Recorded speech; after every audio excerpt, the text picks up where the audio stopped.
Enter the Procession Art Studio and you'll meet Eli Sterling, the energetic founder of Olympia's Procession of the Species. Sterling, who runs the nonprofit procession he founded, is there to welcome new people to a studio workshop where art for the event comes to life. Yeah, so the procession is a project of Earthbound production since the inception, 1995. So it's way cool to be here. For you've never been to an art studio, this is the smallest one we've ever had, but it's set up. And then it's based on just volunteer artists. Sterling defines the procession. So here's the key to the whole procession of the species, is that it's not about us.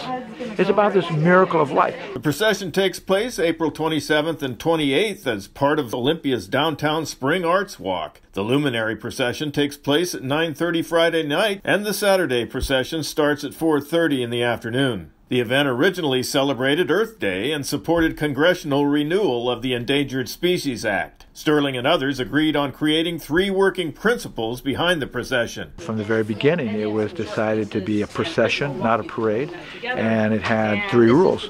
No words, no motorized vehicles, and no pets. The premise of the 3 rules was to engage ourselves, to get the community to engage with itself and not use the sort of buffers that we use that actually prevent us from actually doing the actual work of the community. Sterling explains why no written words are allowed in the procession.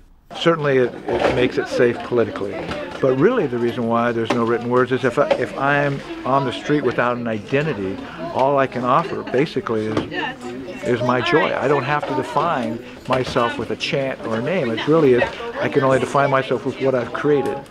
So by not having any written word, we were trying to create this opportunity for people just to be in acceptance of each other, and then recognize in that acceptance, wow, we're actually in acceptance of each other around the idea of this miracle of life, miracle of nature. The studio is an old state building donated to the procession's parent organization, Earthbound Productions. Sterling says the studio will have to be moved again soon because the building's owner wants to raise the structure. So he's looking for a donation of new studio space. Until then, there's plenty of work to be done in the existing art studio.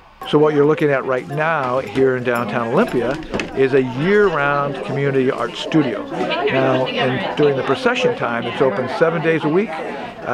People get to come in. We have staff and volunteers, so what you're seeing back here in the background are luminary classes, and we have different types of different art forms that are taking place. About 2,000 people are involved in the actual procession, which now draws a crowd of about 20,000. It's the kind of support that's made the procession the largest Earth Day event in the Northwest. So the goal of the procession was to contribute to the identity of the South Sound region, but with an identity of joy and acceptance and colorfulness and delight, saying, yeah, well, you know what, it is really beautiful. We don't have to be embarrassed or ashamed or be told we're tree huggers.